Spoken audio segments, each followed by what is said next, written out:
गाली दूं।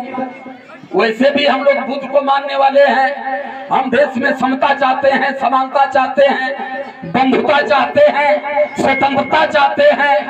हम मानव से मानव को जोड़ रहे हैं, मानव से मानव में प्रेम पैदा करने का प्रयास कर रहे हैं, तो हम गाली क्यों देंगे? फिर मैंने जब इस पर अध्ययन किया तब मेरे समझ में आया कि यहाँ सत्य कहना ही गाली है। अगर आप सही कह दिए तो ये गाली हो गई। ऐसे मंचों पर नंगी गीत अगर गवाया जाए तो कोई थाने पर कहने वाला नहीं है कि वहाँ कलाकार अश्लील गीत गा रहे हैं। लेकिन जब महापुरुषों की बात करोगे, महापुरुषों की विचारधारा को जब आपस में आप मिला करके काम करोगे, जैसे तथागत बुद्ध ने कहा था, जो जानते हैं वो मानिए, जो नहीं जानते हैं अगर वो मान रहे हो तो कहीं ना कहीं आप मानसिक गुलामी ढूंढ रहे हो। तो अब जानने या मानने का मतलब यह है कि फिर हम सच के तरफ चलते हैं कि आदमी की गर्दन पर हाथी का गर्दन नहीं लगेगा, ये झूठ है। तब कहते कि गणेश जी के गरियावत। यही है हमें भारत की संस्कृति सिखा रहे हैं, यही भारत की तहजीब बता रहे हैं कि भारत सत्य का देश है।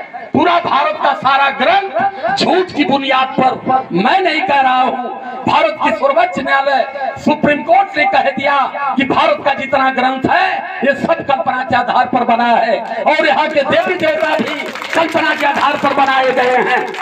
मैंने कह दिया इस बात को तो ये गाली हो गई और सुप्रीम कोर्ट ने कह दिया तो सारे लोगों के मुंह में दही जम गई।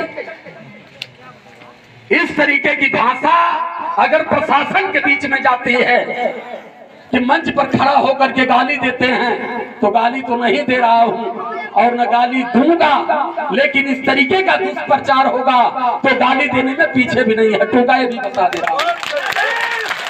क्योंकि हम बाबा साहब अम्बेडकर के अनुयायी हैं। हम देश में शांति चाहते हैं, देश में सद्भाव चाहते हैं, देश में एकता नैतिकता चाहते हैं। लेकिन आप हमें छेड़ने का प्रयास मत करो। अब पानी नाक से ऊपर हो रहा है। हमने जितना अदब किया है, जितना सम्मान किया है, आपने उतना ही हमारे सर पर चढ़ करके हमें दबाने का प्रयास किए हो। हम चाहते हैं कि भारत में मानव मानव एक समान हो। जो तथागत बुद्ध ने कहा था कि बुद्ध धर्म की ये पहचान, मानव मानव एक समान। लेकिन तुम लोग तो गोबर पूजने वाले और गोबर खाने वाले हो। तुम लोगों को इंसान को ऊंचा नीचा बना दिया, इंसान को छोटा बड़ा बना दिया।